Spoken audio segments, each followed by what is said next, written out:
Music today. I'm going to do something a little bit different.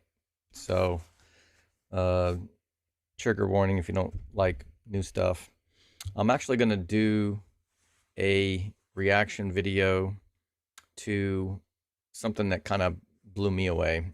It's by this guy named Professor Jang, and he's kind of been blowing up on YouTube. He's got this series called Predictive History, and he's been able to predict like some current events. I think he's like an English. He studied English, but he studied a lot of history, and he uses game theory to predict events. And so I'm gonna go ahead and this is gonna be a long ass video because I'm gonna watch the entire video in real time. I guess this will probably be my freaking fourth time watching it now. And I'll pause to react at a few spots, but it's literally going to be a lot of just listening to it, and then maybe I'll make a few comments. I considered just clipping parts, but I was like, I don't know, the whole thing needs to be watched. So it's one thing that kind of needs to be said though, is that this guy is not a Bitcoiner, right? So I think it'll be clear at some point that he's missing that one element. He's a master of game theory, but so like it just became very, very obvious, like, holy crap, if this guy just grokked Bitcoin, he'd have it all figured out. And so, that's one thing to kind of understand right from the beginning is while this guy is like a master of game theory, he's not a Bitcoiner. So he's got some errors in his source code. And the other thing that we need to understand at the beginning of this is that game theory says that the easiest way to win is to cheat. And I think the obvious answer to that, the TLDR version, is that since Bitcoin is honest money and can't be cheated or corrupted, it's kind of the solution to all of this. But I think the guy is fascinating, and I hope people enjoy it as much as I do. But so, maybe after like an hour and a half, I'll finally get to the trading. So if all you want to see is the daily trades, which that'll be at the end, you can just skip the live and come back to it. So let me make this bigger. I got closed caption on, and I think I got this at 1x speed, which is painfully slow for me. I don't listen to jack shit under 2x. And I think the third time I watched this, when I was actually taking notes, I was listening at 3x speed. So let's get it on. Today we look at the question of success. Okay? The question is, who succeeds and why? Okay, so we've done a lot of research, and we've discovered that people who succeed for certain reasons. So there is a Columbia psychologist named Walter Mischel, and he devised a very famous experiment called the marshmallow test.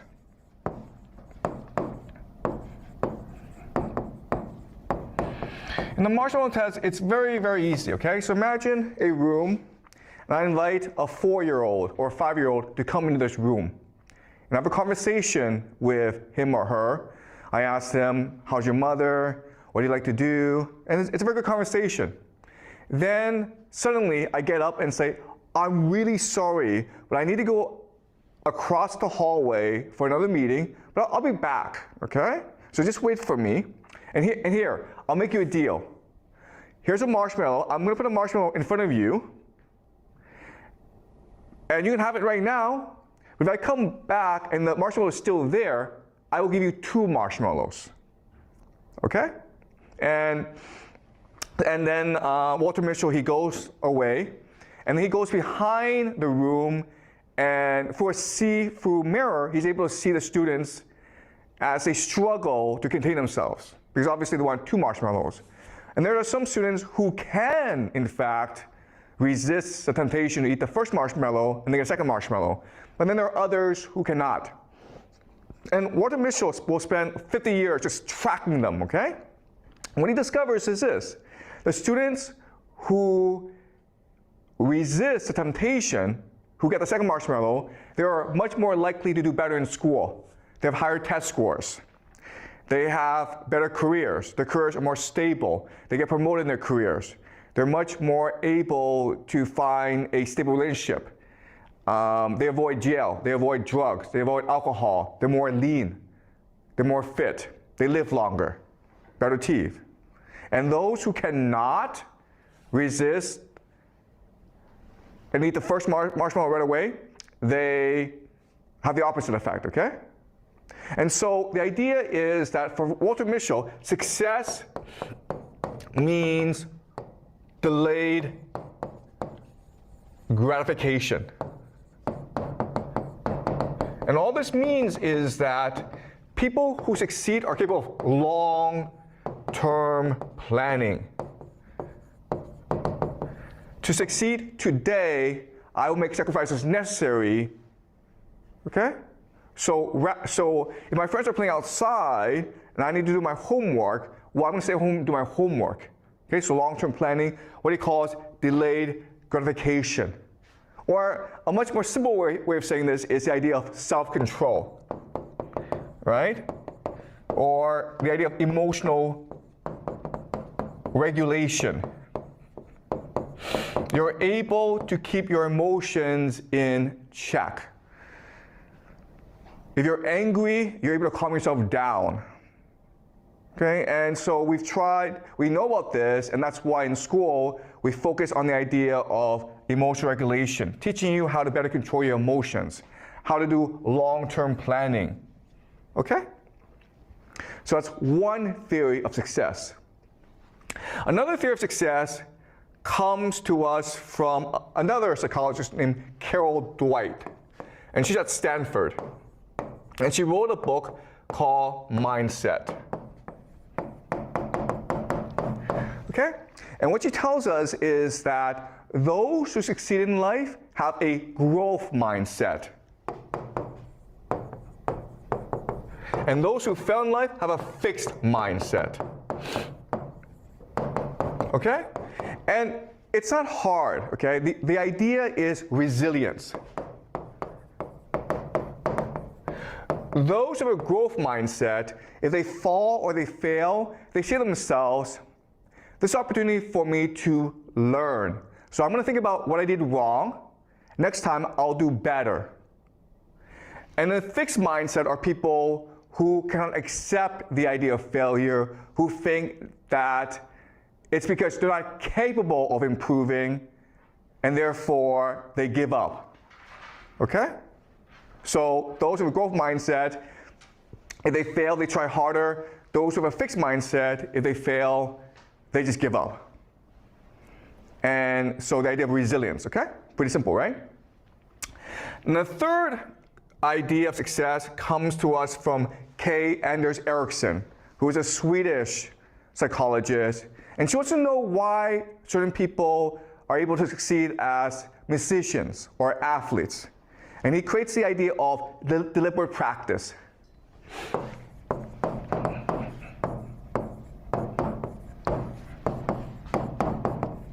Okay?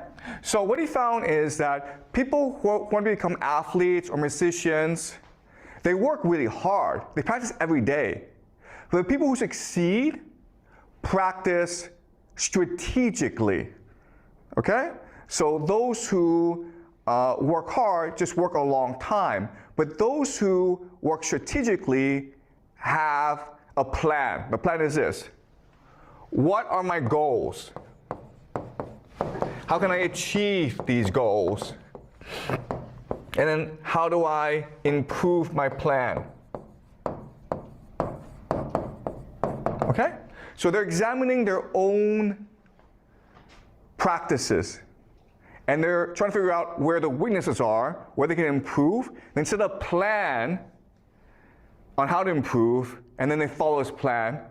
And if this plan helps them improve, they stick to the plan, but if the plan doesn't really work, they change the plan as well, okay? So this is the idea of self-reflection, or self-assessment. Constantly thinking about how you are as a student and figure out how to improve your own learning strategies. And what K. Anders Ericsson discovered is that if you do this, you'll succeed at anything. And this is true, okay? And the reason why we know it's true is there are two American psychologists named Dunning and Kruger. There's something, the Dunning-Kruger effect. And so what they did was this. They ran an experiment. They had 500 students in their psychology class, first year university. They made every student take an IQ test. And then after they took the IQ test, they asked each student, how do you think you did on the IQ test? Do you place in the top 5% or the bottom 5%?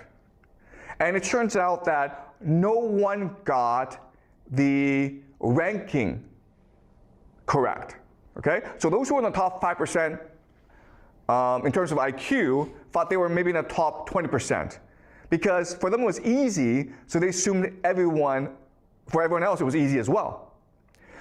But what was dramatic is that those who scored the lowest thought they were average, okay? So the worst 5% in the class thought they were in the top 50%, or just average. And the reason why is those people who are stupid lack the capacity to know they're stupid. Okay? So what Dunning-Kruger discovered is that the hardest part of being a student is to assess yourself properly, to know exactly where you stand and how to improve. Those who are stupid are often the most confident in the world. That's what's called the Dunning-Kruger effect. And this helps us explain why the world is why it is. Because often the people in power are stupid. They don't know they're stupid, they're overconfident, and they do stupid things like Donald Trump, okay? All right? All right, so. All right, I'm going to stop right here. So, and actually one preliminary, he's actually teaching a high school age Chinese students. So, I mean, if you watch his entire series, it's kind of insane the level that Chinese high schoolers are studying at. It's definitely a little bit humbling, knowing the public education that I got, which actually wasn't too bad in my day, but this immediately just reminded me of the not score debate right now. All of the elitist, you're not technical arguments, just from like the stupidest people that are insanely good at coding, but they just have this supreme confidence that non-technical people can't know anything that they don't. And so I think we're in a situation right now where we have some of the best developers have been driven out of core, and it's being flooded with, with elitists. And if you're not technical, that's why you don't know any better. And we're just going to ignore the concerns of the plebs. Yeah, let's get back into this. Now we have these three theories, right? We have self-control, we have resilience, and we have self-assessment. And so as educators, as schools, what we can do is devise strategies and curriculum to help students all succeed, correct, right? The problem is that when we actually try this, it doesn't work, okay? If you take a bad student and you teach him self-control, resilience, and self-assessment, the student doesn't actually get better. The reason why is, okay, and this is a very important idea for you guys to remember, is that correlation does not equal causation. Okay? You guys need to remember this. Just because things are correlated does not mean they cause each other. So I'll give you an example. We know that successful people, they get up early in the morning. Okay? They get up at 4 o'clock in the morning. But just because you get up at 4 o'clock in the morning does not mean you succeed. Okay? Just because you work hard, just because you're resilient, just because you have growth mindset does not mean you'll succeed. But if you're successful, you'll get up early in the morning because you are more motivated. If you're successful in life, you will have more self-control. You will have more resilience. You'll be more humble. Okay, does that make sense? So if you're rich, guess what happens? You become successful. And therefore, you will have growth mindset, self-control, deliberate practice. Okay, does that make sense? But just because you have growth mindset, deliberate practice, and resilience does not mean you'll succeed. Okay? So the question for us is, why does this happen? And ultimately, who succeeds?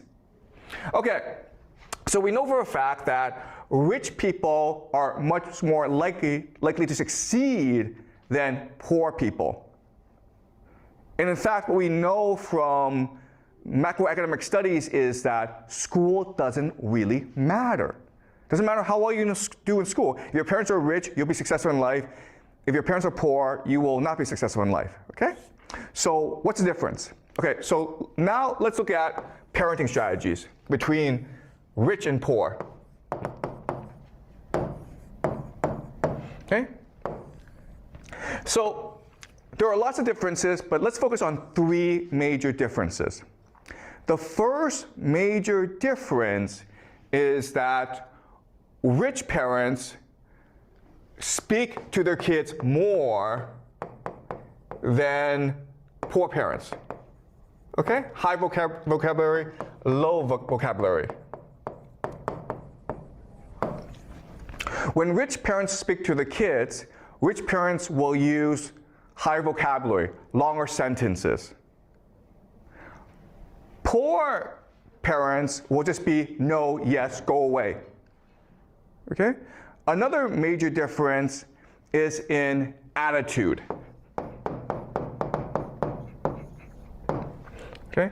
So rich parents use a friendly attitude, and poor parents use an authoritarian or command attitude.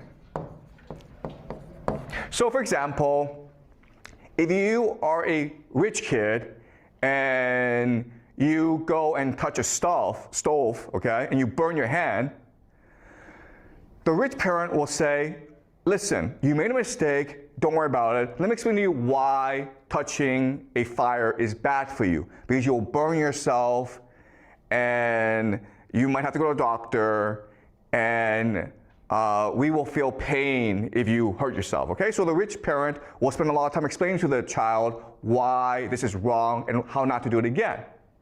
The poor parent is like, don't you ever do that again or I'll beat the crap out of you, okay? Don't do that.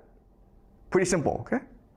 But as you can understand, the rich kid will understand that the world is safe and that he is respected in this world.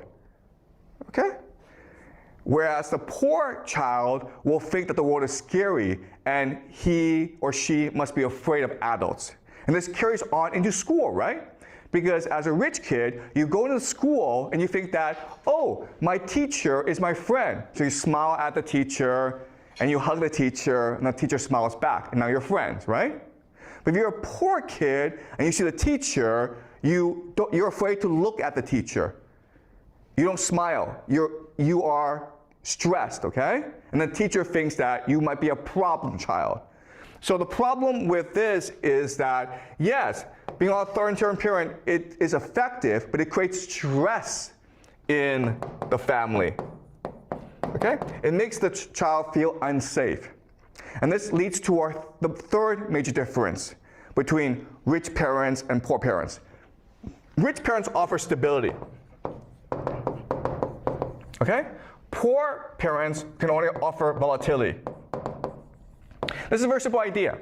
Rich parents have money so they can afford to keep promises. So I'm a rich parent, I say to my child, okay, next week we'll go to Thailand for vacation. Guess what? Next week you guys go to Thailand for vacation. But if you're a poor parent, money is always an issue. So it's hard for you to keep promises, right? So it's like, next week we'll go to McDonald's for lunch, but your paycheck is not enough, so you're like, sorry, we can't go anymore. Okay?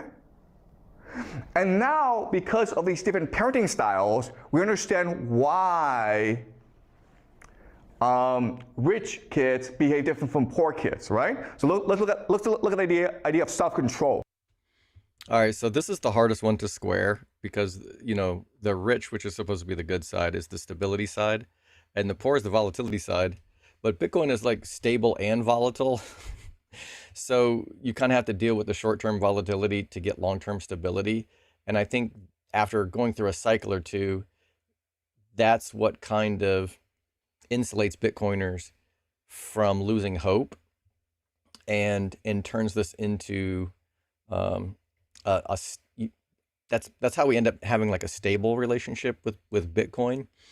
And I remember going through this in like I can't remember if it was like the child psych class or something, where they were talking about like attachment styles for parents. And I think some of that's what he's talking about here. But this was kind of mind blowing to me. It hadn't occurred to me that you can't necessarily just re-engineer this, because I think that's what 99% of self-help books is about. It's like, oh, okay, let's just go study all the habits of the people who are already successful. And if we act like successful people, then we'll be successful. And what he's talking about here is you're kind of fucked. you're well, or at least you're going to have to overcome some of these limitations that maybe were put on us by our parents, who were probably doing the best that they could. And that's kind of one thing that I've come to the conclusion of recently, is that literally every person on the planet is doing the best they can. It's just that some people's best is not very good at all, which is not necessarily excusing their behavior sometimes. Could be anything from road ragers to, whatever. But it does give me a little bit of pause, like, okay, what really are they capable of? Is road raging right now literally the best they can do? And it's kind of like on my shoulders at this point to just ignore it and hit cruise control, and just we all get there when we get there. 20, 30 years ago, I would have made some friendly hand gestures out the window and, driven 100 miles an hour on the shoulder of the road if it felt like that was what I needed to do to get there first. So, but it's kind of interesting to think that I think there's a little bit of correlation here. Actually, maybe I didn't mean to say correlation, but there's this weird thing where all the Bitcoiners seem to end up on this similar path to healthier lifestyles. It could be lifting weights, it could be improving your health. And, I've gone down this weird path of like, okay, my mother-in-law was going through diabetes. She ended up succumbing to cancer, which was probably caused by the diabetes. But, we went through this phase so I'm like, trying to figure out stuff about how to deal with this diabetes. And so at one point we went like vegan for a month, and that kind of helped. And then at some point I was just like, holy crap, I started listening to some of the carnivore folks, and I'm like, oh, well, maybe these vegans just are kind of have it all wrong. And, but it's just almost kind of like you get on the path because you just start, I don't know, absorbing different information. I noticed the algorithm in YouTube changed. It was feeding me a lot less bullshit and a lot more just like informational stuff. and I was binging on that. I mean, I still got my guilty pleasures. I can't scroll past a street fight to save my life, but it just seems like maybe that's why getting off zero is so important, because you instantly become rich, and not like Michael Saylor rich, but you're instantly richer than you ever were in your life because you've got money that's not being debased.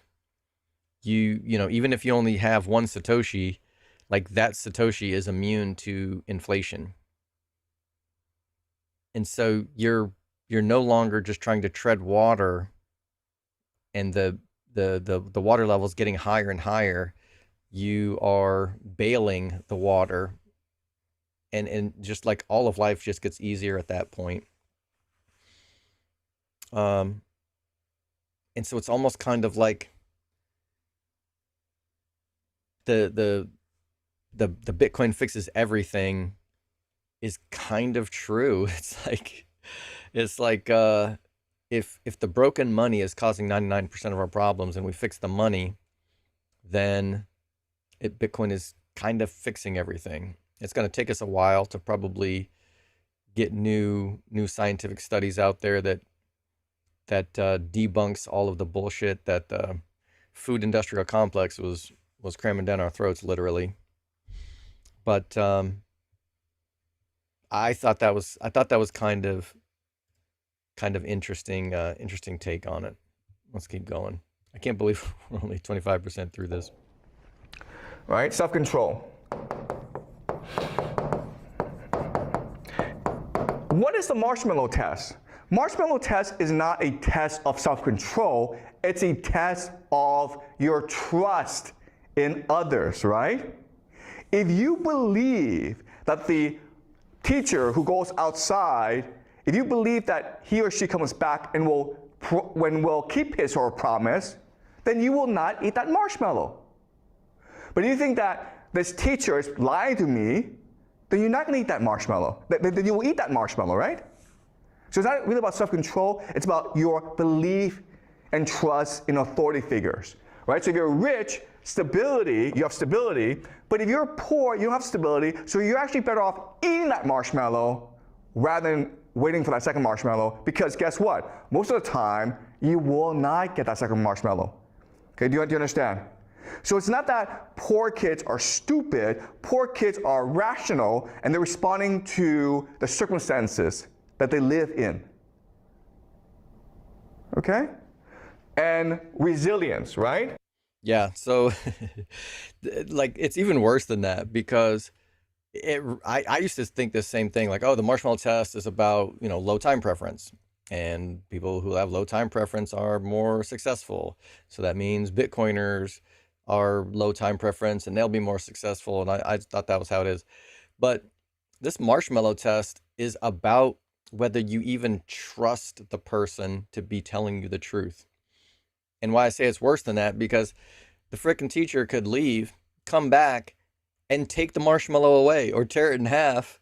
And not only they're not giving you the second marshmallow, that frickin' marshmallow might be half a marshmallow or just completely taken away by the time they get back. And yeah, I think the marshmallow test is more a test of whether the child lives in a trustless society or not, and whether they actually have any hope for the future. And again, like, Bitcoin is the answer, because once you're stacking sats, now you have hope for the future, and you know that your one sat's not going to turn into two sats. It's not literally the marshmallow test, but your one sat is still going to be there. It's not going to be taken away, and it's not going to be worth less than when you came back. Technology is going to advance, and the purchasing power of your money will actually buy more in the future, because everything is the computer's chips are going to get smaller and more powerful, and everything's going to get more efficient. And you know, if you tried to stuff cash in your mattress, in 50 years, it would be worth 10% probably of what it what it was when you stuffed it under the mattress in the first place. But it's not that same way with Bitcoin. So I thought this was a brilliant way of looking at the marshmallow test that I have never heard before. Well, the idea of resilience is that you believe that the world will help you, right? So if you're rich and you believe that everyone helps you, you can be resilient, because if you fail, someone will help you get up. If you're poor, if you fail, that probably tells you you should be doing this, okay? You probably won't succeed doing this. So you don't have much confidence in others, okay? And the idea of self-assessment, right? Looking inward.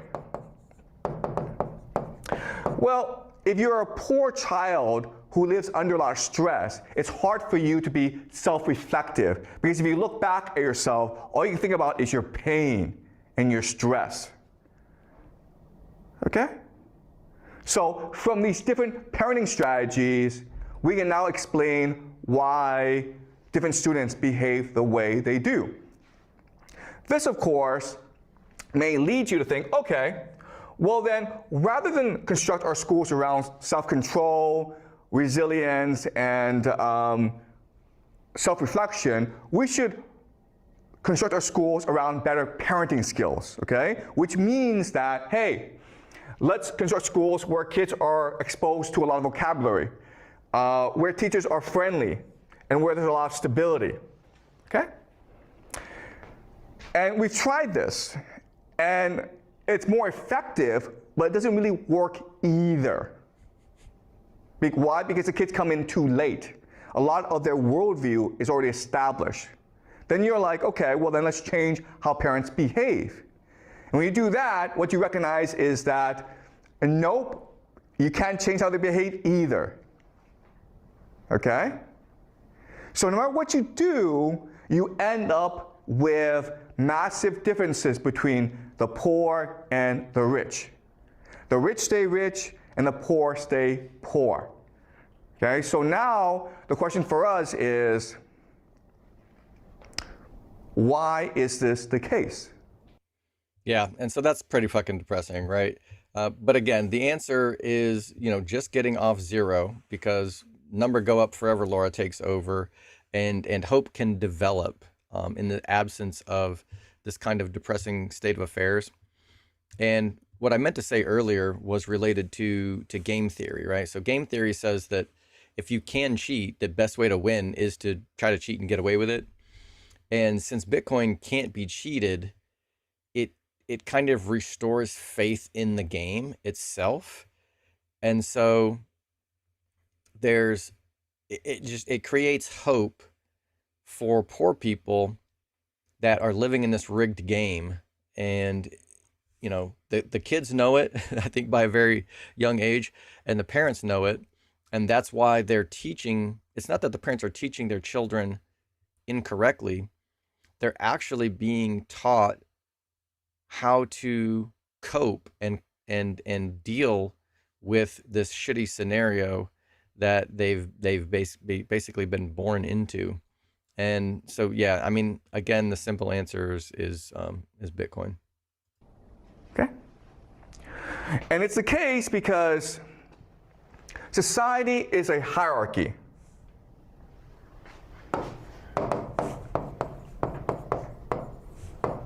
Okay, and the hierarchy is usually divided between the rich and the poor.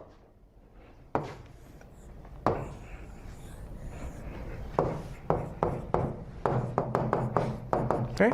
And these two worlds are night and day. They're very, very different. As a poor person, if you want to survive, you have to obey authority.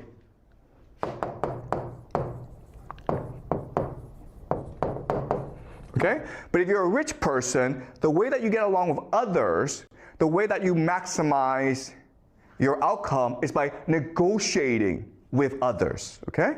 Negotiating.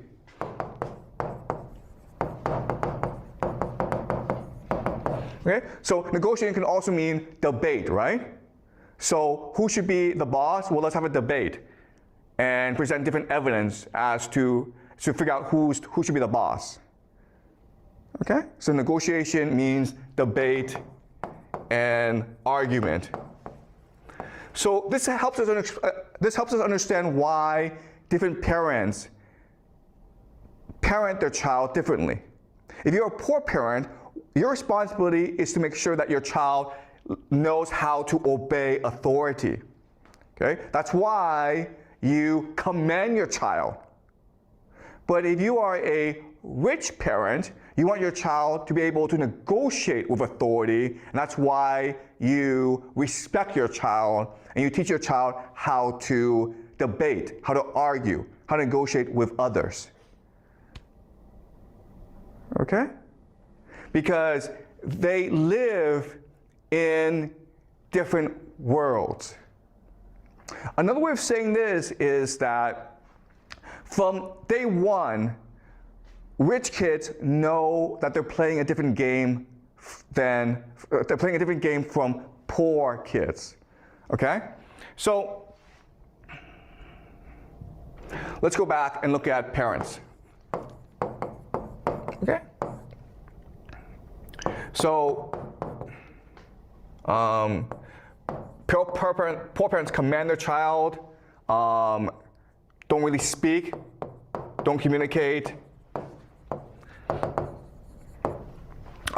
and don't keep promises, okay?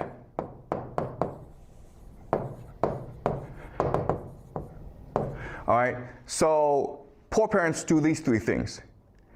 And we know that if they do these three things, the outcome won't be so good, okay? And the reason why they do this is that they're not playing a game to improve their kid's outcome. They're playing a game to get along with other parents, okay?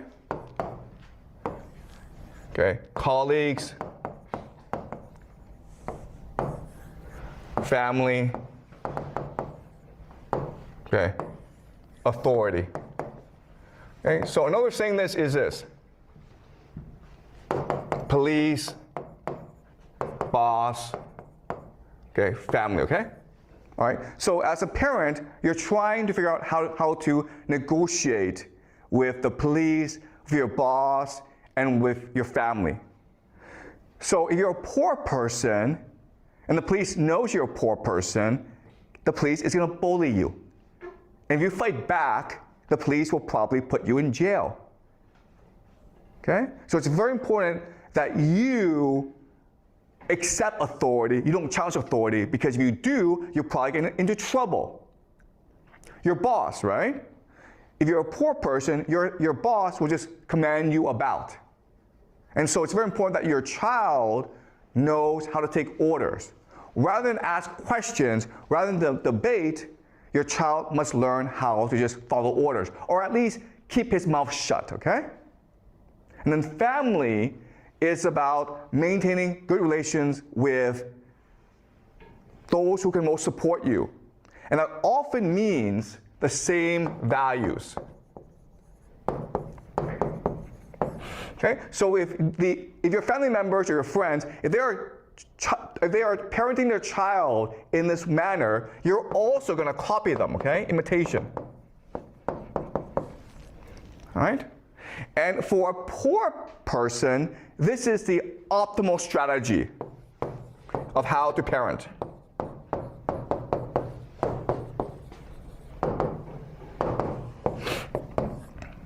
Okay? Does it make sense, guys? Because if you do it another way, okay? If you choose to be a friend to your child, if you choose to communicate, if you choose to keep your promises, then your friends and your family will think that you're doing something wrong. You understand?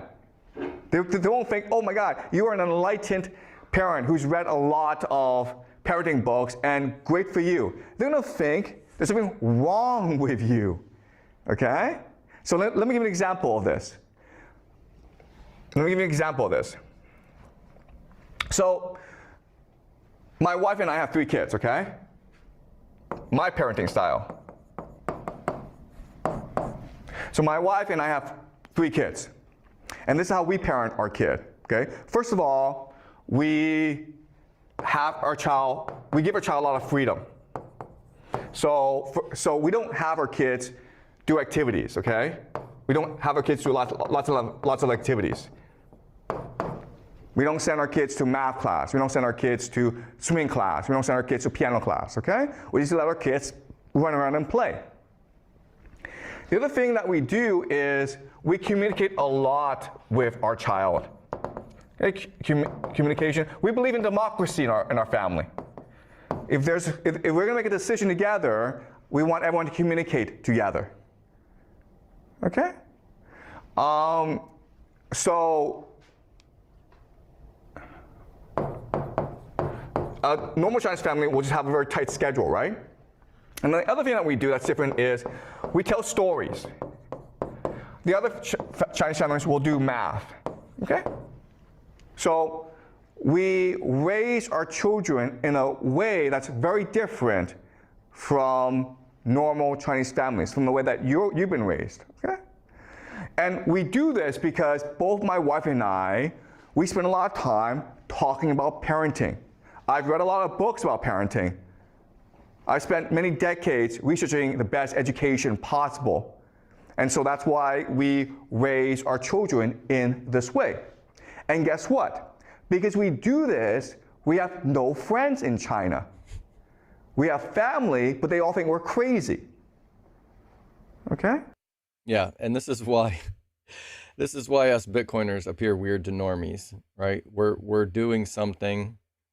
Bitcoin's never existed in human history, and we're like, hey, this internet money is going to change the world, and this is just complete fucking insanity to normies. But we do this because for us, what's most important is to make sure that our children are happy and healthy, and that they have a chance to be creative and be successful in life. Because I think that if you do it this way, the child will not be creative, will not be successful.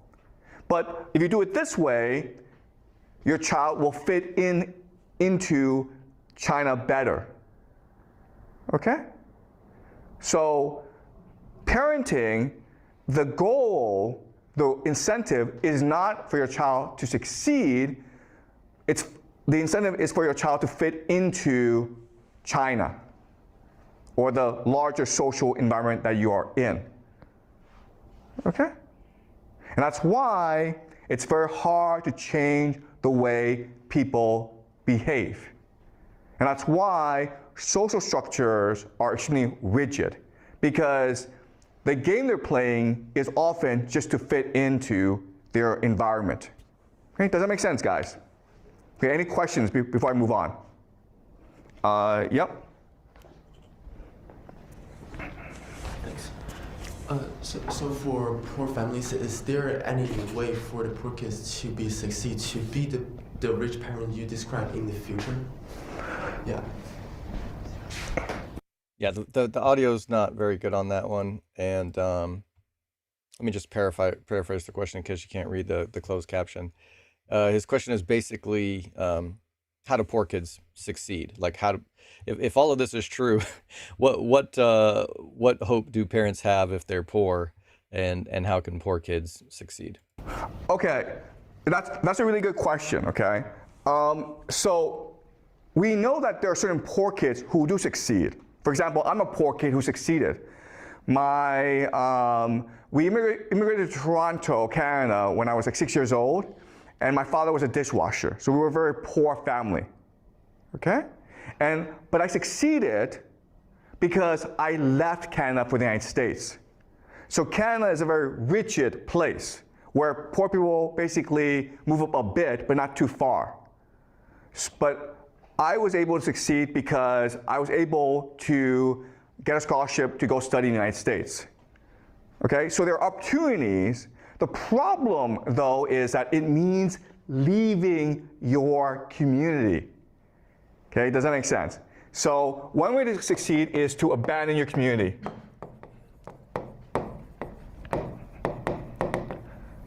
Okay, but that's high risk. right?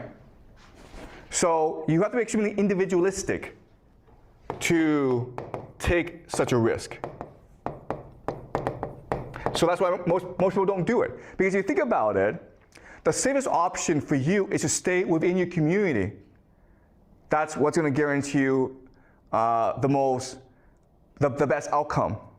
But if you choose to abandon your community and just say, you know what, I'm going to go somewhere else and try my luck, that's taking a really high risk, okay? So to succeed, you have to take high risk. So another possibility is war.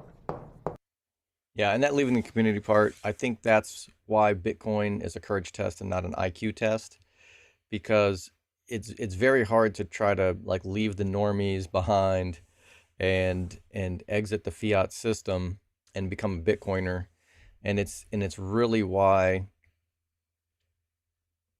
it's not the IQ that allowed us to grok Bitcoin. It's like, I don't know if it's desperation or just some certain, and maybe there's different types of IQ. Maybe there's like book smarts, and then there's common sense or open-mindedness IQ or something that has enabled Bitcoiners to either, you know, want to take that risk or or maybe just be so desperate that they're willing to leave their quote unquote safe community behind and take a chance. That traditionally, historically, has been the best mechanism of social mobility. When you go fight a war and you do really well, you'll get promoted in life. Okay? But again, war is high risk because chances are you'll get killed. Okay? So not just war, but also revolution. Right? Okay? And of course, the best way, of course, is to marrying up. Okay? And that's why, remember in our very first class, we talked about the dating game, right? Where women only want 5 and 4. Okay? The reason why is that 5 and 4 are high status, and 3, 2, 1 are low status. So if you're a woman, you don't want to marry into a low status family because your children will be screwed over. Okay? Your best option is to take a risk, gamble into a high status, and marry. You want to try to marry into a high status family. Okay? So traditionally, war and marrying up are the two major mechanisms of social mobility. In today's world, abandoning community can also lead to success. Okay, basically immigrating to a place that offers more social mobility, which often means the United States. Yeah, and so this is another reason why there are so few women Bitcoiners, right? Why it's just a sausage fest at Bitcoin conferences. It's a valid strategy for success for some women to just find and marry a Bitcoiner. Like that's a lot easier than doing the hard work yourself. And so I know some women will probably take offense to that, but that's actually a compliment to any of the women in the Bitcoin space that, you know, it actually takes a little bit of effort on your part to do the hard work when it's literally just easier to find a guy who is willing to just take care of all that shit and you can just, you know, take it off your plate completely. But unfortunately, men don't have that option, right? No woman's going to be like, oh, okay, cool. I would just love to take all of this responsibility of figuring this shit out and you know, going through, jumping through hoops and overcoming hurdles and obstacles. Like, yeah, let me just do all of that on top of everything else I got on my fucking mind. So yeah, men can't just be like, okay, I'm gonna ignore Bitcoin and like, you know, go find a woman who's just gonna take all of that shit off my shoulders. It doesn't work both ways. That's just the hard truth. So yeah, I guess bonus points for all the women in the Bitcoin space, and I think that just kind of explains the disparity. Like it's not optional for men, whereas for women, you've got you've got choices you can make. You could do the hard work yourself, or you can offload that responsibility to someone else in some cases. Okay? But another way of saying this is you have to get really lucky, guys. Okay? So there's lots of poor people who think that, you know, I succeeded because I worked hard and I'm really talented. Look, I was born poor. I lucked into Yale. Okay? It's luck. You can work as hard as you want, but the chances are against you. Okay? And it takes a certain personality, which is you're really individualistic, you're very ambitious, and you have high risk tolerance. Most people don't have that, okay? So yes, there are certain people who, despite their background, they're able to succeed. But that's often the exception to the rule, as opposed to the rule itself. Okay, so thank you. Is this clear? Yeah. Okay, any more questions, guys, before I move on? Okay.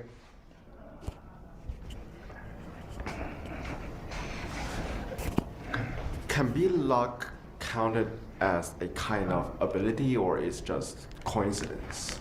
Okay, that's a really good question. All right, so the question was, is luck an ability or just coincidence? Yeah, okay. Yep. So, you're absolutely right, okay? So, luck is a form of strategy, okay? Strategy. And all this is saying is that you are trying to position yourself in a place that allows you to get lucky, okay? So I left Canada and I went to the United States because I knew that in Canada, it doesn't matter how hard you work, no one cares. But in the United States, if you work really hard, then you might get lucky and you might meet someone who's like, wow, you're a really hard worker, I want to promote you, okay? So you're right in that, yes, you can strategize and increase your luck, but it's still luck, all right? And I love this for some reason. It's like luck is a form of strategy, but we say that hope is not a strategy, but luck is. I kind of see his point. It's kind of hilarious. If anybody read that book Outliers, Malcolm Gladwell, he's got some, I don't know, he's got some lefty to him, but I really like that book, and it's where the 10,000 hours comes from. And Professor Jang kind of alluded to it with the deliberate practice, right? It's not just like 10,000 hours of practice. It's kind of like, you know, it has to be deliberate and meaningful practice. And but at the same time, you have to just get yourself prepared in time to be lucky, right? Because when someone knocks on the door, you don't know when that's going to happen. You don't know when your opportunity is necessarily going to be presented. And if you are prepared for that opportunity at any point after the opportunity presents itself, you're too freaking late. And so, you know, some of these people that become mega superstars or whatever, it's not that they were necessarily any more talented. And I think most of us have seen plenty of examples of extremely rich, high status, famous celebrity type people. And you're like, this person is not very like, you know, like this person sucks. You know, you listen to them live and you're like, this person sounds like shit. And then you see somebody on a fucking singing competition and you're like, why is this 17-year-old kid like way better than these superstar celebrities and stuff? So it's preparation, but also I got to kind of agree with the guy that there's still a lot of luck involved here. And an example, like the one advantage that young people have that I think is probably, and I wish I had listened to this before I got interviewed with with Charles O'Day on his Proof of Thought podcast. That should come out like maybe in the next week. But he's like, hey, what kind of advice do you have for 25-year-olds? And I was like, ah, shit, man, I don't know. I came up with something. I don't remember what the hell my answer was. I believed it, but I wish I had seen this first, because as a young person, you can just take these risks. You can just start a business, have an idea, freaking throw caution to the wind, because you've got like 50 years, 70 years to go to like make up for those mistakes. Where as somebody in their 50s like myself, if I bumfuggle if I bumfuggle my retirement, I'm already in it. Like, I don't have like, oh, well, I'll just, I guess I'd have to just go back to work, right? I could probably go back to work for another couple of decades before they'd force me into retirement again. But, you've got so much time, and it reminds me of like buying leaps a little bit, because I've said before that you want to buy them out as far as possible because you want to give yourself enough time to be right. And that's basically what a young person is. Like, a young person's life is a leaps, and you've got so much time to be right that you can pretty much fuck it up a lot. You can keep fucking up things until you're 25, 30 years old, before you finally like hit a home run and get some shit figured out and hit some successes. And, then you're kind of off to the races, and you're good to go. And so it's almost kind of like, young people have enough time to be right, or looking at it another way, it's like you have enough time to be wrong as many times as it takes to be right at some point. So you can have, 5, 6, 7, 8, 9 failed ideas to get to the 10th one, and you're good to go. So I envy young people, but I was a freaking idiot when I was a young person. So advice like this probably just goes right over their heads.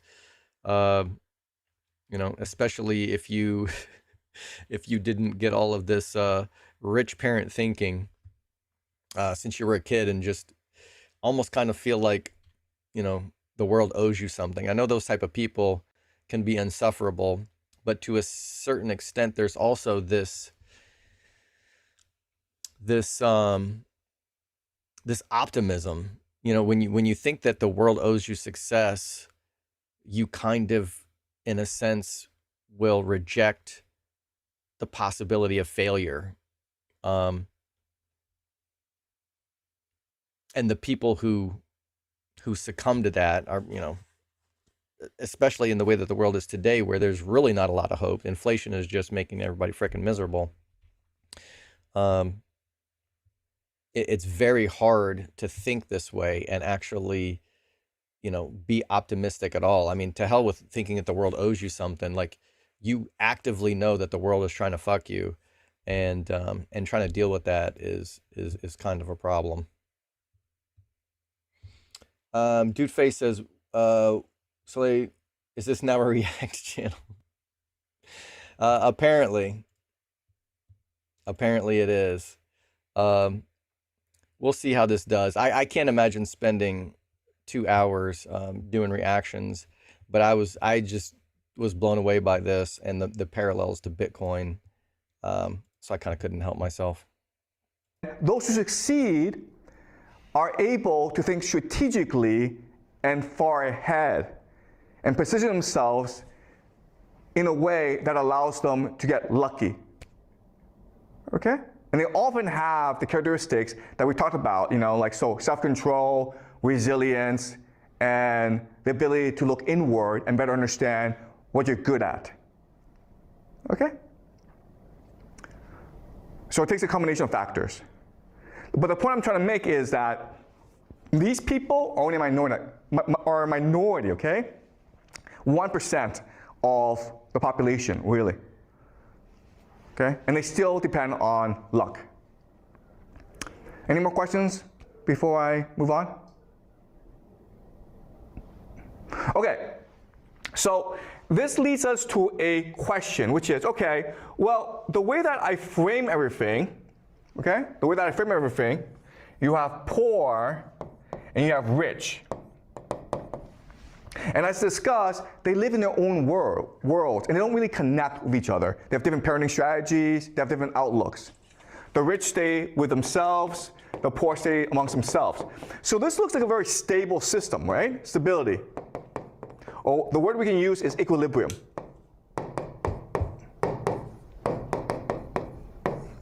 Now the question then is, why do societies collapse? Why are there revolutions? Why are there social changes?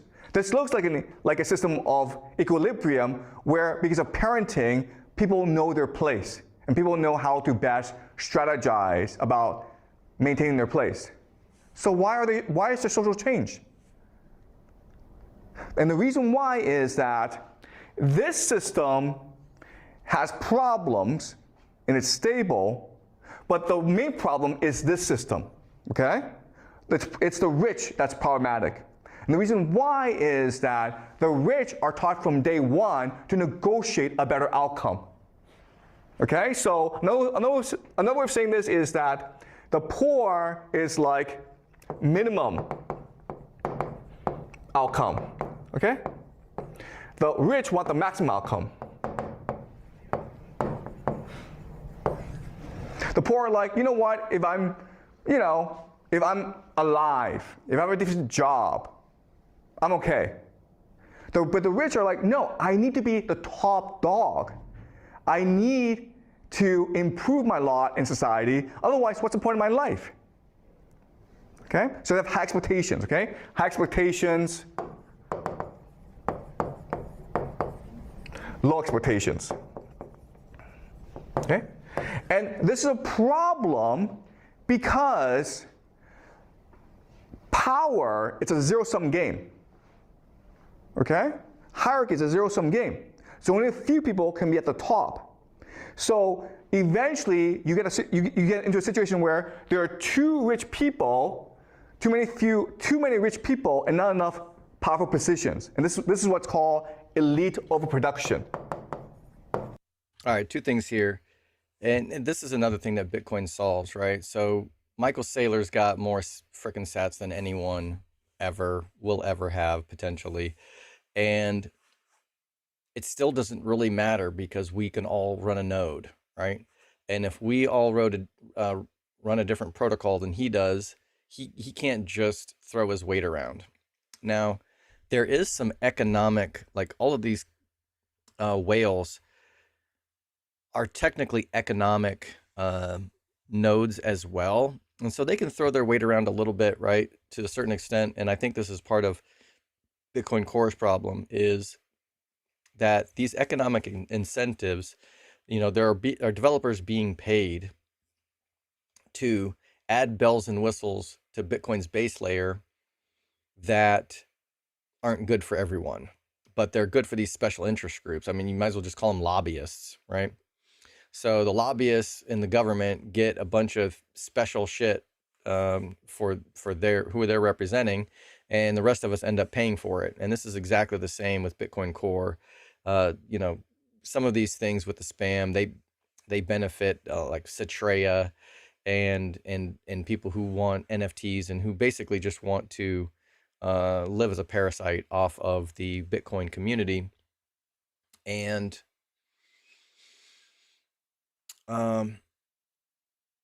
it just, that's one like attack vector here.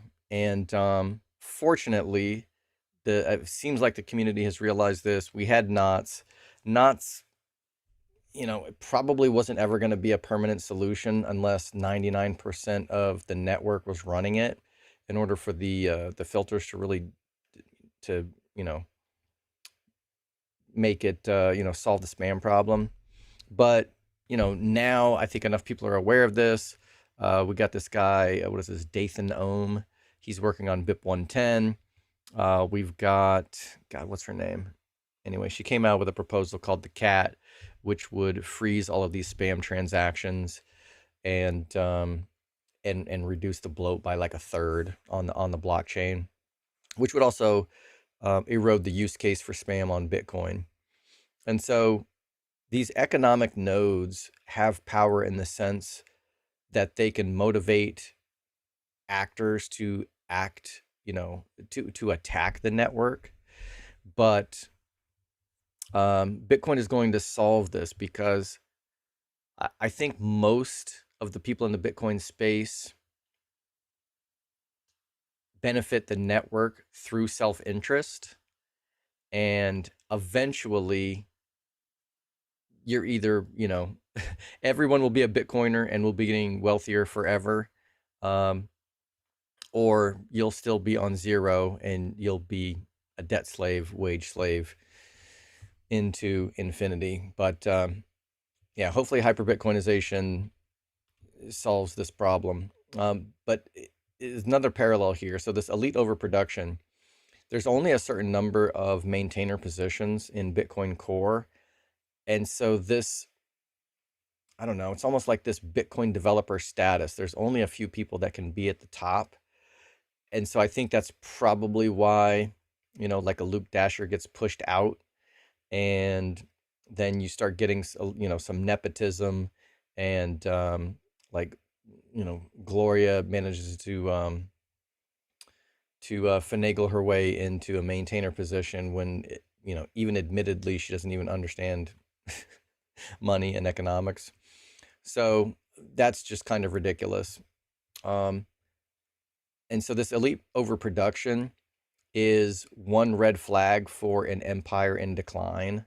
And I think that's just kind of another nail in the coffin that Bitcoin Core is literally developed into an empire, and that empire is in late stage collapse. So I can't wait for a little bit more of a diversified option for node runners, and not just have kind of like a monopoly on the protocol. So I'm bullish. I'm optimistic that Bitcoin is healing from the spam wars, but yeah, I'm still optimistic that we probably get through this by the end of the year, maybe early 2027, which weirdly, I don't know if I even believe in coincidences, but weirdly, that falls in line with the power law folks that think we'll get new all-time highs maybe later this year or mid 2027. Is it just a coincidence that Bitcoin may be healing from the spam wars right at the time we are putting the spam wars behind us? Everybody can decide for themselves.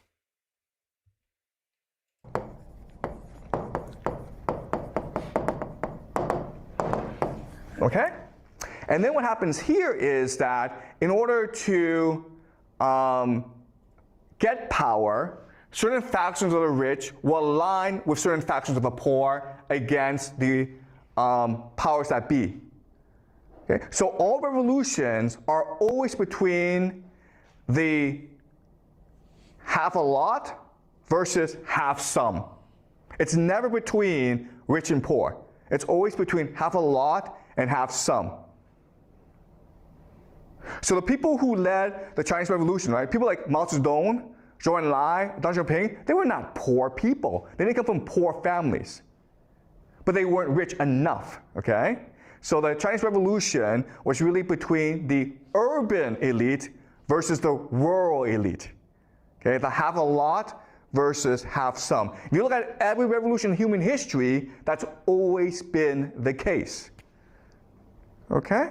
If you go back to Chinese history and you look at all these revolutions that started in China, it was always led by the middle class or the aspirational class, usually merchants, right? Merchants. Because they were discriminated heavily in society, but they had money. And they wanted to transform their money into power. And so when times were bad, when people were looking for change, they took the initiative and led people into revolution. Okay? Okay, does it make sense, guys? All right, any questions?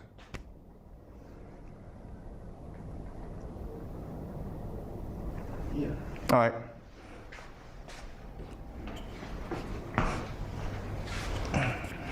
So you said the revolution was initially like within those rich people. So how could they lead the poor people to follow them to start the revolution? Because revolution need a huge amount of people, like the public base to to initiate. All right, so the question was, how do these rich people convince the poor to participate in the revolution? Okay. Okay, great question. Okay, so revolutions are almost the same. So over time, because of the structure, because of the inequality between rich and poor, certain problems arise, okay? So, and these problems are extremely common. The first problem, okay, problems. The first problem is indebtedness.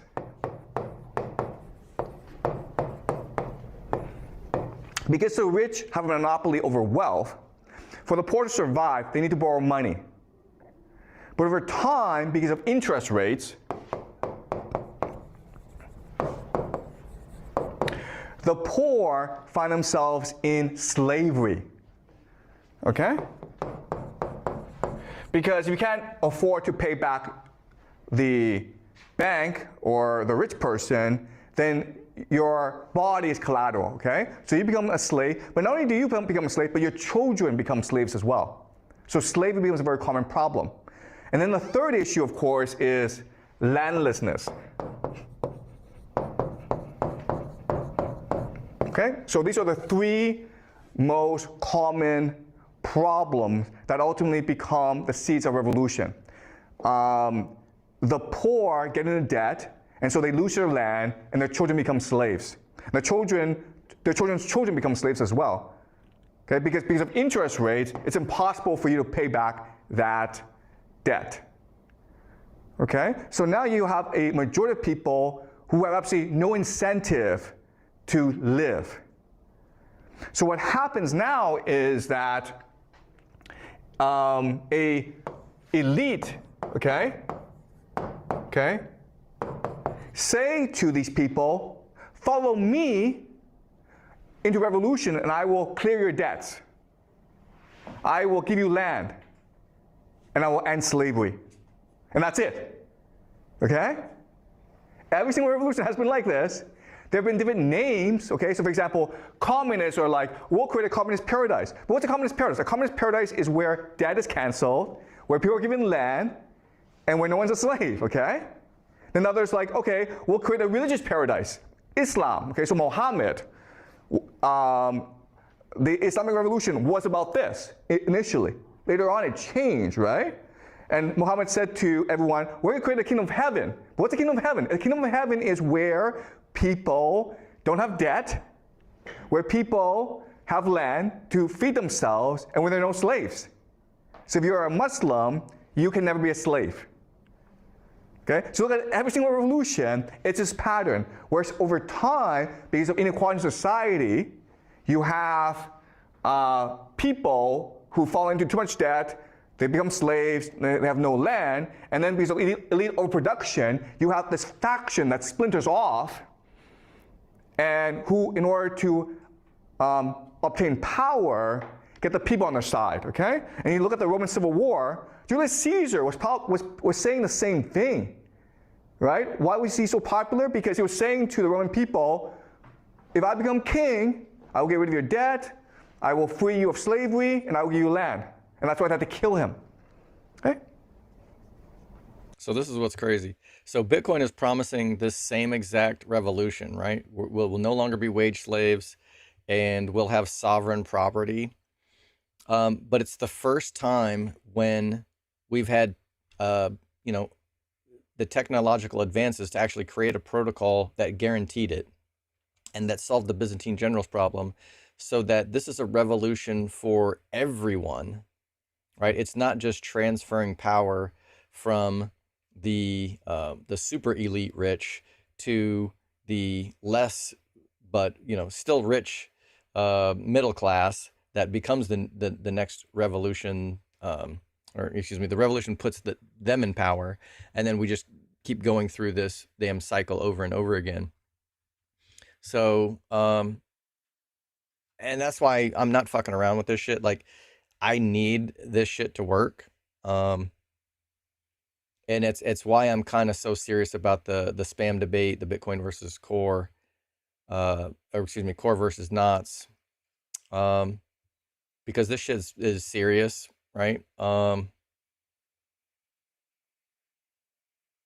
Yeah, my kids still got to live in this world, and it's I don't know. I guess it's serious freaking business. But this actually reminds me of what what pissed Sailors off so bad on the What Bitcoin Did podcast. He even shared it, but he kind of went off on Danny, and we'll definitely be talking about this on the True North call. But and we may even do like a special episode on it. We'll have to figure that out. But Sailor got kind of pissed off when Danny was kind of criticizing Bitcoin treasury companies that are not cash flow positive and are kind of just looking for Bitcoin to solve all their problems. And he's like, why would anybody invest in these bad companies and they don't even generate positive cash flow? They just want to play, they just want to buy Bitcoin and play leverage tricks and whatever. And it kind of pissed Sailor off, and it kind of reminds me a little bit that the bad, let's just say the quote unquote bad companies, like it is kind of insulting to even call them bad companies. And like, well, wait a minute, what else do you want to call a company that's not making money? Well, they're just like the rest of us that aren't making any fucking money, right? We are slaving away at our W-2 jobs, and we're not getting ahead. That's why we're Bitcoiners, is because we realize that our money is a melting ice cube. Well, all of the money, all of this supposedly cash flow positive money that these companies are supposed to be making is also a melting ice cube.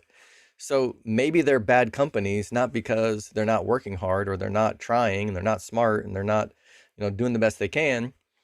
But the money is broken. So maybe their products and services the prices are inflating at such a rate that they can't keep up, right? So maybe most of these companies that we think are bad companies aren't. Maybe they're not bad companies. Maybe they're actually providing a reasonable product or service that would be making money if the money wasn't being debased. So he didn't really phrase it that way, but this definitely reminded me of that. And, he's even admitted that Strategy was a zombie company. And, the answer to that problem wasn't that they weren't smart or hardworking. Like, they were busting their asses trying to keep up with Microsoft in a rigged system, and Bitcoin leveled the playing field. And so, will Strategy have to innovate some kind of product other than their financial products at some point? Not until Bitcoin's market cap is bigger than the bond market, right? Like, at that point, okay, maybe they'll have to figure something else out. But by then they'll have 1 million plus Bitcoin, and they can really do whatever the hell they want. So, calling cash flow negative businesses bad companies, especially as a Bitcoiner, is kind of insulting. Now, I've never seen Sailor in that rare form before. I think there was one where he interviewed somebody in like Brazil or something. I can't remember what South American country, and he got a little uppity, and I was like, ooh, Sailor's getting feisty. Yeah, I've never seen him this animated, and some people were saying that he was, I don't know, that he was rude to Danny or whatever. I mean, he was definitely not pulling any punches. But yeah, I can kind of see where that anger would come from when people who are supposedly Bitcoiners are not giving the benefit of the doubt to other Bitcoiners when they're trying to buy Bitcoin and like make their situation better. For me personally, I still think the Bitcoin treasury companies that are associated with shit coiners are probably shit coins, right? So I won't touch Mara with a 10-foot pole.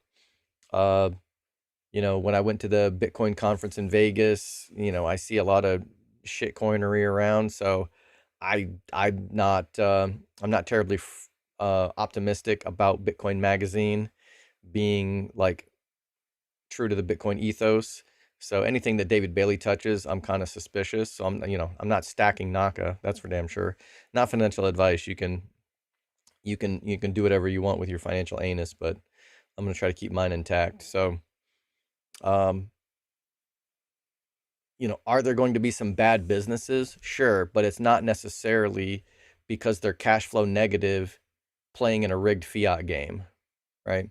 Stack some sats and we'll see in 5 to 10 years if that company is suddenly not struggling anymore. And eventually every person and every company on the planet will get off zero. So at some point, every individual and every company will probably be valued at their MNAV. So there's that. Why is Donald Trump so popular in America right now? Same thing, man. Where Americans are in debt to their credit cards, student loans, their houses, and so they believe that Donald Trump were to come to power, if he were to become king, what's the first thing that king does? What the first thing that king always does is cancel all debts. Because if you cancel all debts, who loses power? It's the rich who lose power. And it's the rich who are almost dangerous to a king. Okay? Does that make sense? Okay? So again, this is a very similar pattern in human history. It's all game theory, okay? Any more questions, guys? Okay, ask one more question, then we'll break, okay? Is this clear to you guys? Okay. So another way of understanding this is that according to game theory, individuals don't really matter. Okay, you have to look at large groups, you have to look at large social trends. Okay, you cannot really change the outcome for certain groups of people like poor kids unless you look at the overall structure in which they live. Okay. One more question, guys. Then we'll break for the day.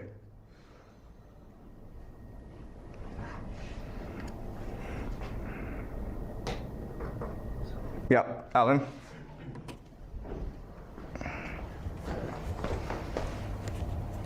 So, is that the society or like just the elite that really rule the country, who really have the power, have the motivations to maintain the society, that a certain degree of social mobility is allowed, but not all of them, but not really a big social mobility, so that firstly they can maintain their power, but second, like they give their lower class people a hope to get into the rich class, but not using like revolutions or other things that will like turn the society into collapse. All right, so the question was, is there a way to encourage social mobility without violent revolution? Okay, yeah. Okay, look, you're absolutely right. So social mobility is really the best form of governance, right? As long as you enable people with talent and ability and ambition to climb up, they'll be happy. And your society will be very stable. But not only will it be very stable, it will be very prosperous, very creative. And it doesn't matter what system you have, okay? So the example is, okay, America in the 1950s was a democracy, and there's a lot of social mobility. And so people worked really hard, and America became very wealthy. But guess what? In China, 1950s, China was not a democracy. It was a communist system. But in the 1950s, people worked really hard as well. Why? Because China was destroyed after decades of war, And there were lots of opportunities for social mobility. If you worked hard, you got promoted very quickly in the system. So even though it was a communist system, not a capitalist system, even though it was a command economy rather than democracy, people worked really hard because they thought that by working hard, they can improve their lives. So social mobility is the best form of governance. You don't need democracy. You don't need any system, okay? As long as you have social mobility, people will be happy. The problem, though, is that over time, less than I love his style. Every time he explains something, he always follows it up with, the problem, though, is... Fucking kills me every time. a generation, all the positions of power are filled, okay? So the people with talent who made the country great, who made the country wealthy, when they get into power, they don't want people like them to replace them. They want their children to replace them, okay? And over time, these children are a lot. So what happens is at the very top, all the positions are filled. And there's a waiting list as well. So if you are a poor person who works hard, really talented, unfortunately, all those positions at the top are filled already. And there's also a waiting list, so too bad. Okay? And again, if you just look at Chinese history, right? Look at Chinese history, where at the beginning of the dynasty, you had all these talented people take the civil entrance examination, the Keju, and these are really top people. But then what happens is that they have children, and they teach their children how to do on the Keju, and then eventually they're like, you know what, we'll just cheat. So they corrupt the Keju, and then eventually like, you know what, screw this. Whoever can pay to pass the Keju will pass the Keju. And then all the positions at the very top are filled. There's no more social mobility. So what do people do? They engage in revolution, right? So you look at Hong Xiuquan, right? He failed the Keju, or there was no position at the top for him. So he believed he became the brother of Jesus, right? And he started this revolution that claimed tens of millions of lives in China. Why? Because there was no social mobility for him. 50 years ago, prior, he would have been a civil servant. Same thing for Mao Zedong, right? By the time that Mao Zedong became a university student, the Keju had been eliminated. So there's no way for him to climb the ladder anymore. Therefore, he had to start engaging in new ideas. Okay?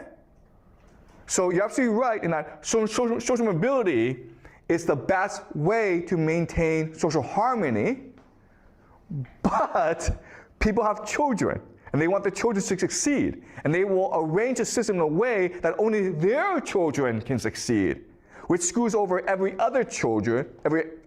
else, and so they have no choice but to overthrow the system, okay? Or another way of saying this is game reset. Game reset. And this is what a revolution is, okay? So another way of saying this is that 100 people are playing a game, 10 people are winning, and they keep on winning, and they can only win. So everyone else is like, screw this game, let's start a new game. And the 10 people are like, nope, we're happy playing this game. They can't agree, so the 90 people the only thing they can do is a revolution, which allows for game reset, which now again allows for social mobility. And that is the course of human history. Okay?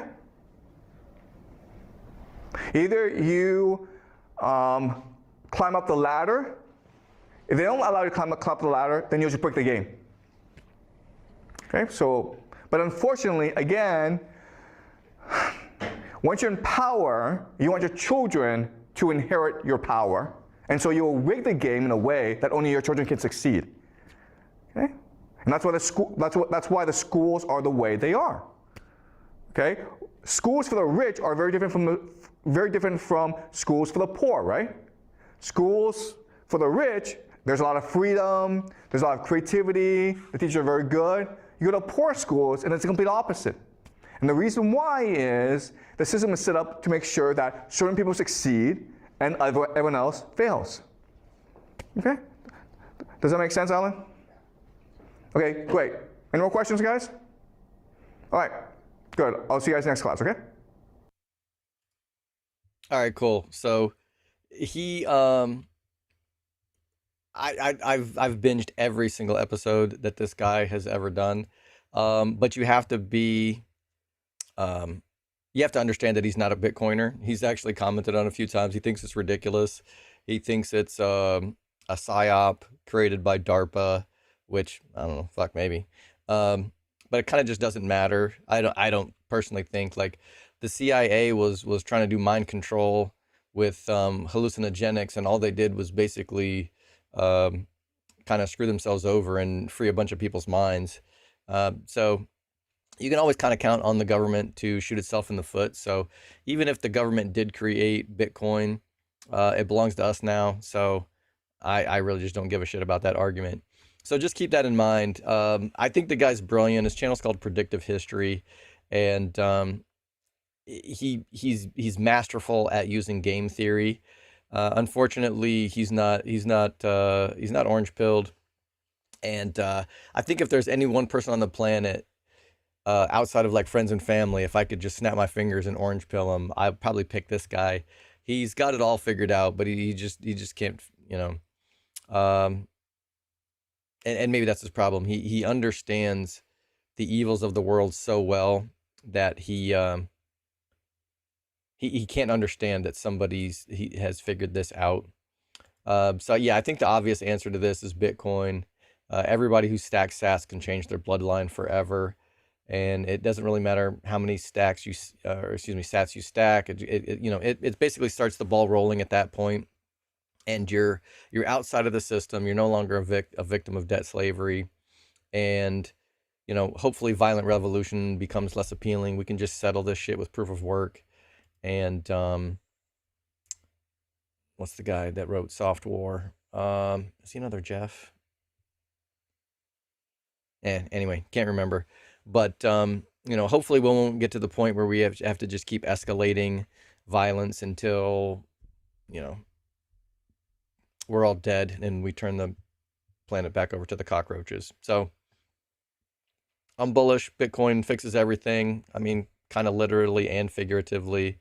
And you guys can let me know if you liked this.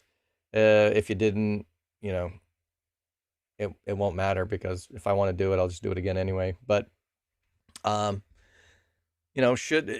been doing this for whatever 500 and something episodes. Should I do some interviews? Should I just keep doing what I'm doing?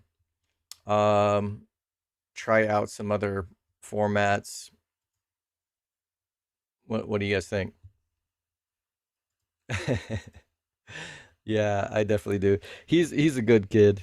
He's so old at this point. He keeps trying to get me to feed him earlier and earlier every day. It's supposed to actually be 3, so there's another 10 minutes to go, but he starts whining like an hour and a half early. So I do have a few more minutes. We'll just check the market real quick. I'll speed run this shit.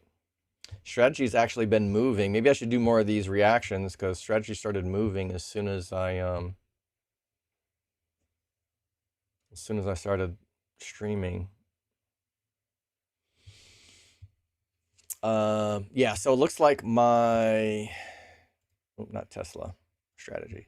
It looks like, oh, okay, so I sold the 172.50s. Okay, so these are like holding on by a thread. They're about to go in the money. So hopefully we get our faces ripped off here. And of course, the ones at 45 days expiration also getting more expensive. And in general, I just do nothing. The only time I roll early is usually when the stock is going into the toilet and there's no premium left here, and I'll roll down for a credit. When I'm getting, when my strikes are actually getting threatened, then I generally do nothing and just sit and wait. And if I have to pay to roll, I'll just do that on Friday. right? I'm not going to roll this up to 180, pay a debit, and then like strategy comes crashing back down to 165 on Friday, and I paid to roll for nothing. So once I lock myself into a strike, I kind of just make my peace with whatever happens to the price. Of course, I had, started stacking a couple of the 1080s. If I had to, I could, peel these off to pay for the rolls if I have to. Or since I've got some of these cash secured puts, actually, I would have to pay to close these as well, but I may end up just closing them or rolling them out for a credit. I can always roll these up for a credit, so that might help. This one is actually ready to go. So I sold it for 12. It's worth 5. So let me reshare without volume so nobody gets their eardrums blowed out. The fill bell. All right, so let's roll this out. It's Tuesday, so we can roll exactly to 45 DTE. Whoops, that's a cash secured put, so I need to go the other direction. 150. If I roll to 155 again, I can get a little bit of a credit.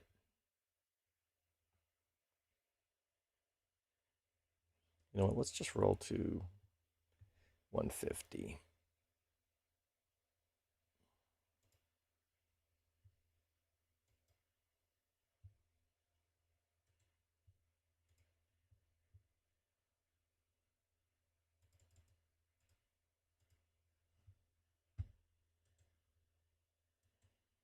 Okay, that failed. For some reason, I didn't get a fill bell in my ear hole. Where did it go? Right here.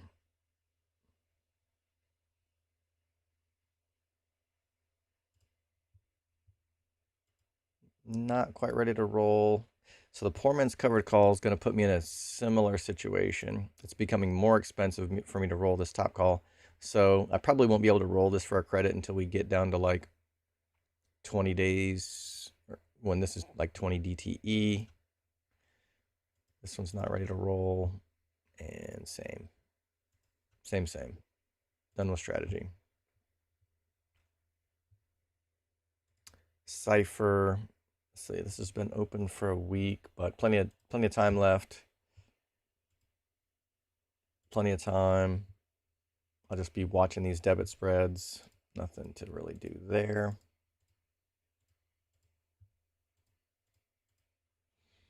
This is the IRA, so I don't have to worry about margin. Everything is straight cash homey.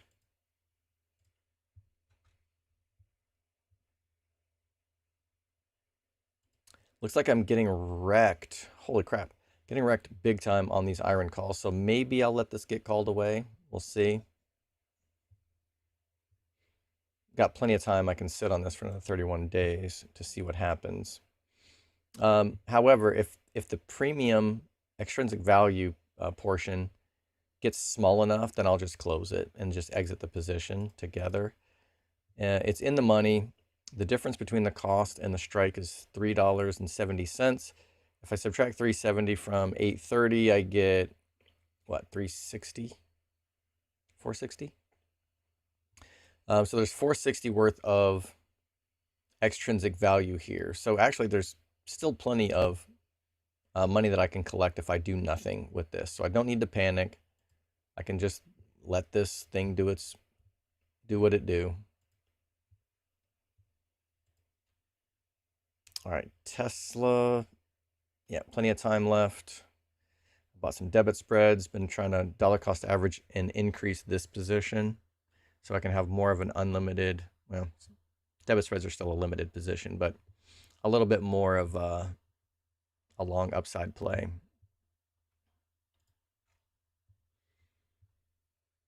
Strategy, the 190s are getting threatened, so that is good news. And I got 3 poor man's covered calls here. These are actually the only poor man's covered calls that I've had in like months that are doing well. So that's nice to see.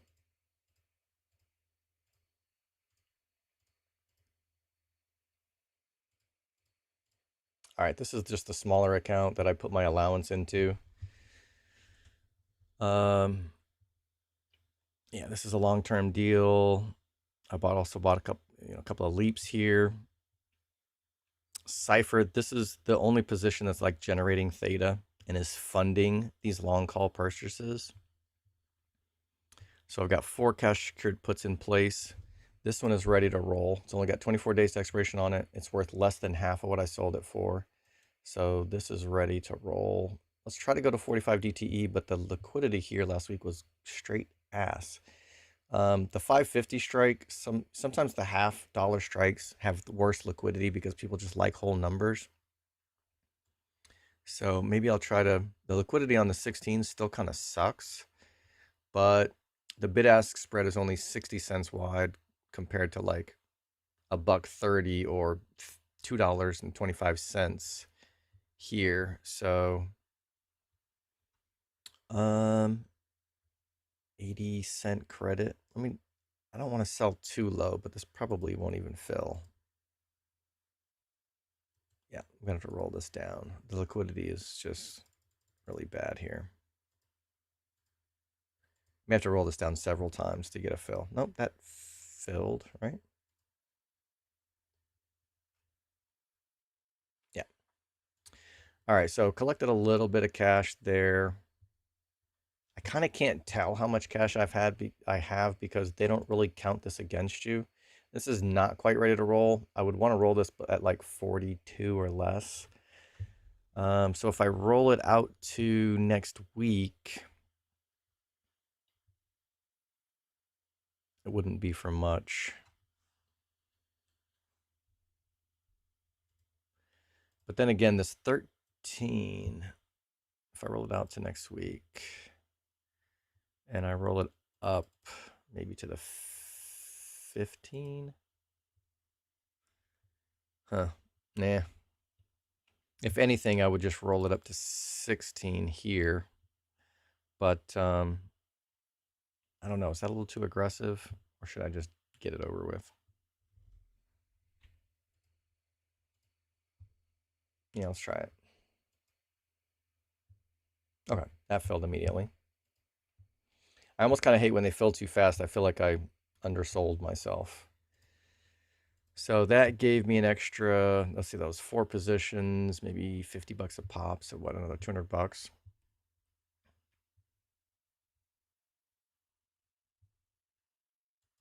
What's SATA? What? SATA's still creeping up a little bit.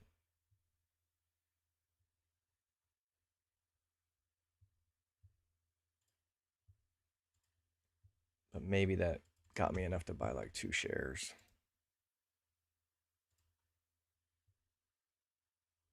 Okay.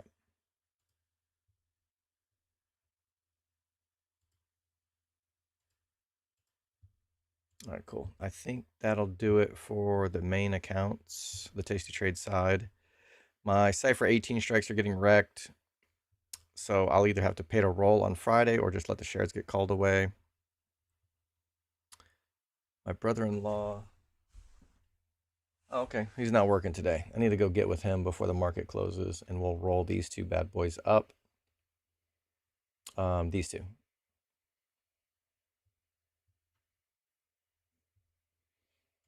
The CLSK 11 put. What's CLSK doing? It's not really. I mean, it's up a little bit, I guess. But this is not ready to roll. It's still got plenty of extrinsic value left in it. I rolled these Tesla cash secured, or excuse me, Tesla put credit spreads not too long ago, so this is not ready. This Strive long call will probably just expire worthless. I mean, I would love nothing more than Strive to run up to you know, $5-10 a share in the next 2 months, but this will probably just die a noble death. Usually I close these for whatever I can when they're 90 days to expiration, but when something is a penny, like am I really gaining anything you know, like getting a penny to close this. Not really. I'm not even sure I could get a penny from somebody. A little bit of a long-term play here. I don't remember what I spent for this, but it's worth $500 total. So let's just take a look at it. Yeah, bought it for 137. It's $5 wide, so that's a $500 max profit. Minus the 137, could potentially win 363 if we are over 205 by June. Same thing with these Tesla long calls. This is a couple debit spreads, like way the hell out of the money. So attack the tail type style shit. Same thing with these Strive long calls. I guess these are like the Strive 1080s. Actually, I think there's probably a $20 and $25 strikes available. So I actually didn't get the highest at the top of the chain. We'll see what happens. And then this was just kind of fun. This was like a $3 wide debit spread all the way out there as well. Probably only cost me like $17 and could potentially turn into like a $300 position. So like, I don't know, potential for a 15x, but it's not like, you know, this is not like retirement money or anything. It's just kind of, it's the best you can do on a small account. So you do what you can.